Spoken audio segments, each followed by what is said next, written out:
Penyakit yang dihidapi boleh sembuh dengan hanya menepuk-nepuk pada bahagian yang sakit. Pelik tapi benar. Inilah kelebihan yang dimiliki seorang perawat yang menggunakan kaedah Islam berteraskan Al-Quran ketika melakukan rawatan terhadap pesakitnya. Pesakit yang telah bertahun-tahun dihidapi penyakit dapat sembuh dengan izin Allah selepas melakukan rawatan. Datuk Seri Baharudin Abu merupakan pengasas Pusat Rawatan dan Penjagaan Al-Kalam ini.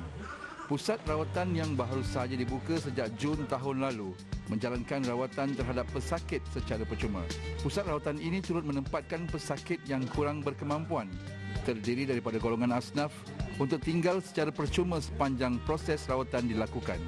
Seorang pesakit, Rokiah Yupi berusia 67 tahun yang lumpuh hampir 7 tahun menjalani rawatan kali pertama setelah mendapat maklumat dari rakannya yang menjalani rawatan di sini.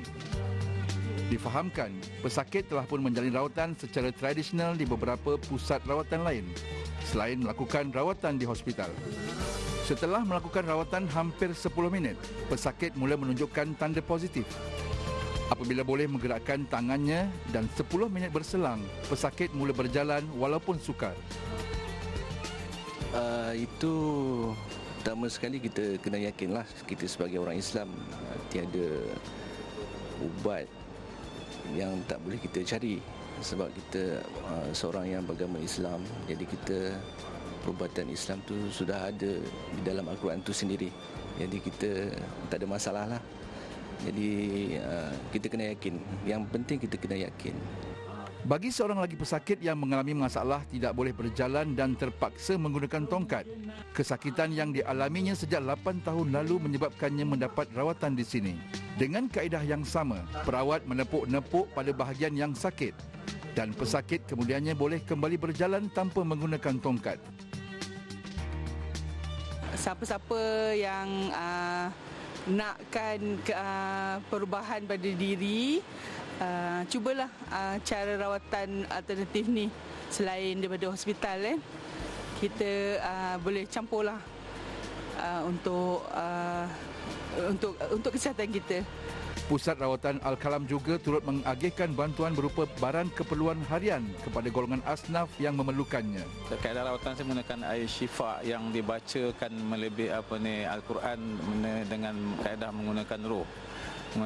Jadi kaedah ini yang dapat, sebab kebanyakan pesakit ini ada kaitan dengan rohnya yang kurang mendapat zat tuhak ataupun zikrullah dia orang kurang. Jadi kebanyakannya roh tu adalah roh dia orang sakit. Jadi saya merawat lebih bertumpu kepada merawat roh, bukan merawat jasad.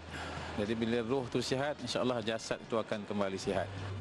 Bagi mereka yang ingin mendapatkan rawatan seperti lumpuh, kanser, sakit badan dan sebagainya, boleh mengunjungi Pusat Rawatan Al-Kalam ini di Kampung Tengah, Puchong, Selangor.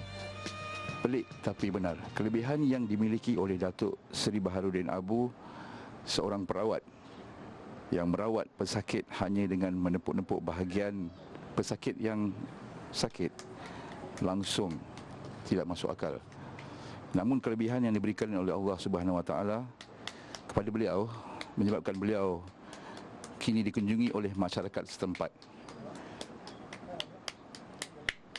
Selain daripada sakit yang disebabkan oleh kematian, pesakit akan pulang dengan senyuman apabila rawatan yang diberikan dapat memulihkan kesakitan beliau.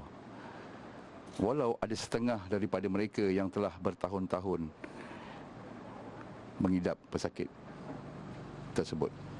San Saleh, Berita TV9.